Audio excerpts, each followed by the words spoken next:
Hi everybody. Today I'm going to be tying a pheasant tail, yet there's going to be a little bit of a variation from the original one.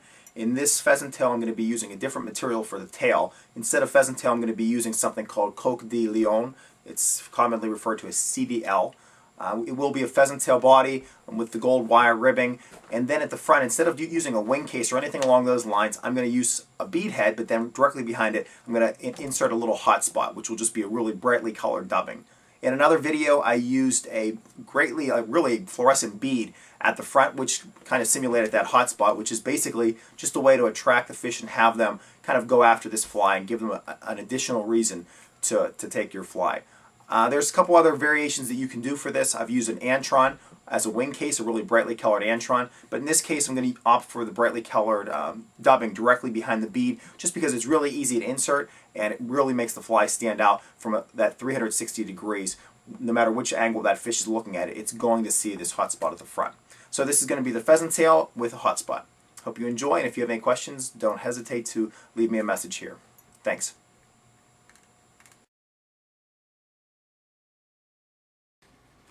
Alright, let's tie this pheasant tail with a hot spot. While I'm tying this, I'll go over a few other little things that are involved with this fly, but for the most part, it's a really standard tie. I'm just going to add the thread. I'm using brown thread right now. Sometimes I vary between brown and black thread. Because I'm going to be using an orange hot spot, I prefer brown. It's a little softer of a color. For the tail, as I mentioned, I'm going to be tying in these fibers that are called this Coq de Leon. It's a bird from somewhere in Spain. The fibers are really beautifully colored. I'm just going to put a nice little tail in to simulate that mayfly nymph. But they're really nicely colored tails. They're much more durable than using pheasant tail for the tail. So that's the reason why I'm putting those in. After you get your tail tied in, I just have a little piece of wire. I'm going to be using gold wire in this case. I'm just going to lock this in.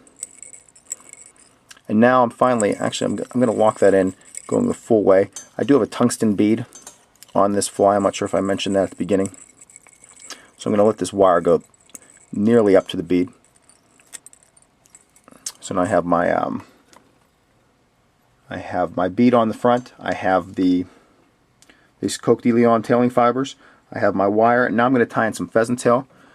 I'm using a size 14 hook. That's more for the camera than anything else, but I'm going to be using, I would use this fly anywhere between sizes 10 the whole way down to 22, 24.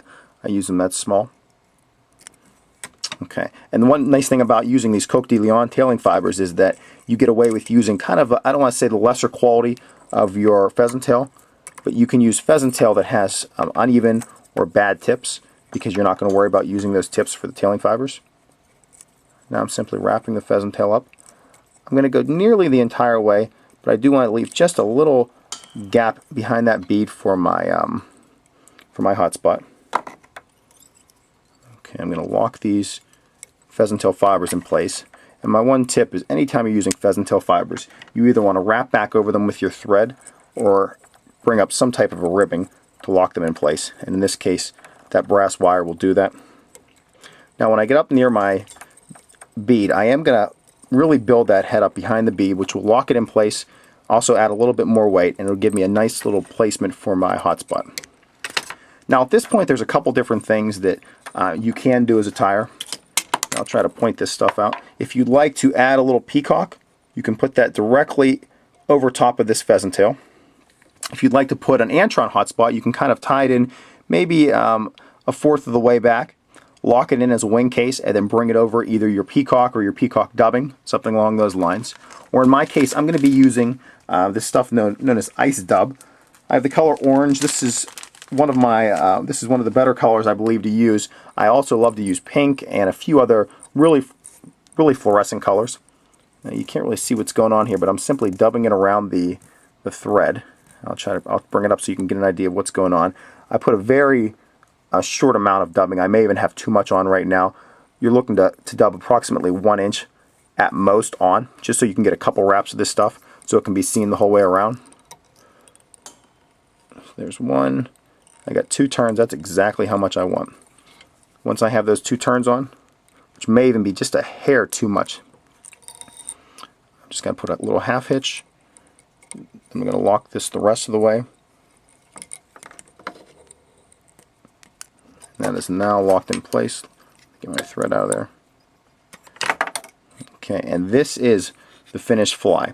Now, while I'm looking at this fly right now, I'm going to try to pull some of this stuff out just with my fingers and get it completely out of there. This isn't to make it look better. This is simply to get a little bit of it out of there because I tied on just a hair too much.